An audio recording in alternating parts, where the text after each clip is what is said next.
perfect time. Yep. It's one of the last tournaments where they're going to be able to get good practice in. And they this would seem to be good, having some fun times. Yeah, it'd be a good confidence booster, I think, for them, especially against Secret.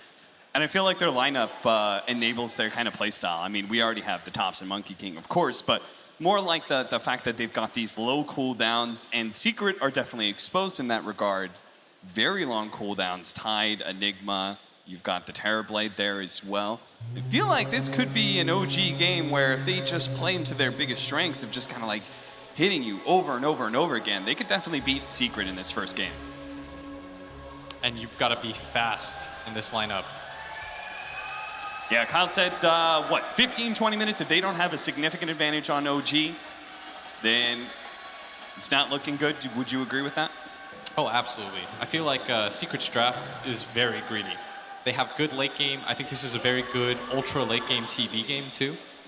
He has distance against the troll. You build items that give you space between. My friend Dodo's here in the crowd. He'd love playing in this TV game. I think once it gets to a certain point, you're going to think to yourself, like, this is a free TV game. But for OG, just put up the pressure, run at them as much as you possibly can, choke out the map, use the Beastmaster to sort of establish that presence.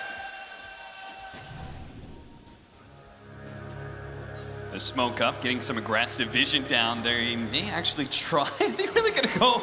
They thought about it. Maybe diving for Nisha. That'd be crazy. You're just gonna split the bounty runes here, and we are gonna go for an aggro tri-lane and some aggro chat wheel. And they tip each other as looks like it's gonna be Seb mid. They want to put the Monkey King against the TB, get that pressure early on as... Oh yeah, he's actually... they're going to swap entirely, and they're actually going to move Anna back up here, and they're going to make it so that the Monkey King, of course, is against getting the Tide. some aggressive vision down there. That's a great matchup, for sure. Yeah, and they put the Beastmaster against the Lone Druid, which I think is fine for Beastmaster.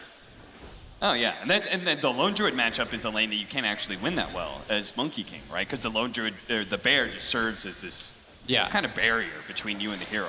Plus the fact that you can simply just fear him away when he does get too close. Like you have an instant reset mechanic. Whereas, Lone Druid versus Beastmaster, Beastmaster has the attack speed aura. He can summon his own minions to deal with your bear. It's a more even 2-on-2 at that point. In the end, he could just keep on farming. Whereas him in the 1v1 against Tidehunter, he would actually suffer against that anchor smash spam. Yeah, he would straight up lose that matchup. But I do like how OG's doing things. I mean, this is always the idea behind Secret, I think, is that Secret is naturally a greedy team. As Puppey, gonna get gone on, getting quite low, wants to try to trade out with No Tail. First blood, Anna will, and No Tail doesn't even die. Really baits Secret out there. I hate to say it's kind of a cool choice too. Goes for the Glaives of Wisdom first. All that pure damage actually becoming rather effective, even in harassing the high armor Terrorblade. And Zai in this bottom lane actually doing pretty well, considering I thought this is one of the worst matchups that you can get as No Tail. The guy who, for me anyways, really popularized just suiciding your deaths away. Loves playing those heroes, loves playing those Abaddons. Just gonna trade himself out, no real point being up here. As the Yapzor continues to greet it up. This is what you want in the laning phase if you're OG. Good lane matchups, early kills, try to hit them where it hurts. Punish the fact that Yapzor can't make these same rotations without his Helm of Dom. I think Zai's lane is only going well for like these first 2 levels. I imagine as you start getting more Jingu levels and the Jingu actually starts mattering when it comes to the damage. Because those first couple levels, you always feel like you can kind of fight the Monkey King, even if he does get the stacks up. You think he should just go for the cut? Yeah, I think at this point, for sure. Yeah, and that's force exactly the Monkey King just keep tanking the wave. And that's going to be fine for the Monkey King, but Zai, I mean, he just doesn't want to be in a position where he has to one-on-one at this point. Yeah. He is past the point where he can fight and where his damage reduction is going to be useful.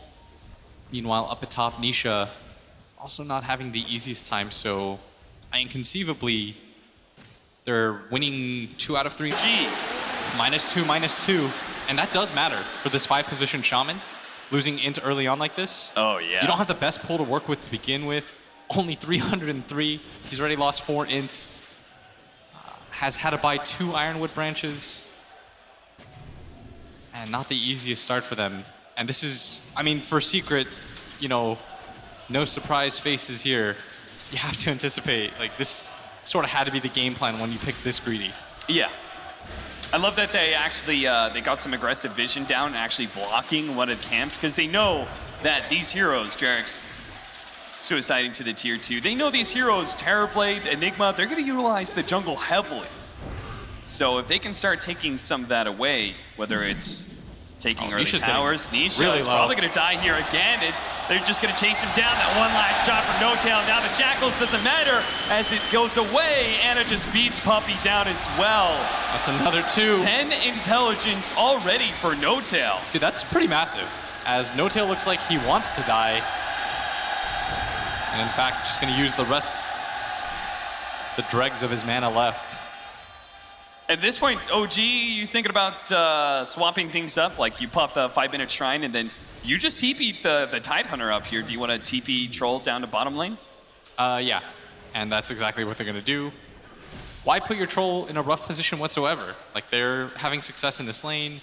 Just continue to hit back. Follow Nisha around. Make life as miserable as possible for him. They really got all 4 bounties, huh? Yeah, and I mean, this terrible level 3, conceivably, if he was like level 5, you can just go jungle. But there's somebody in your jungle already. You have Yapsor that says, like, get out of here. I own this spot. Yeah. Yapsor is not ready to leave that field just yet. Only has the arcane boots. Is going to be working for a fast mech rather than a Helmet Dominator. Yeah, and Puppey with 291 mana now. It costs him 240 for 1 Ether Shock and Shackles, so...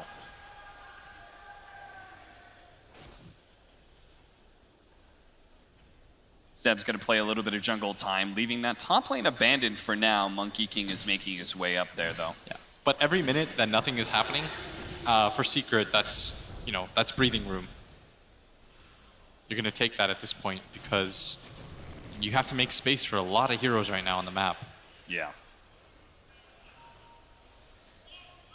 Zeb going to go for that super fast Vlad's, not even stopping for boots. Vlad's and maybe straight into a Medallion of Courage. So he's going to go for the minus armor right away. I do like that he's not going for the Necro Book. I think it's more important for him to be able to put pressure and enable his other 2 cores. Yeah. You're not the hard carry here. Oh, there we go. Damn, that was in unison. That was a well done, crowd. Oh yeah, UK crowds, man.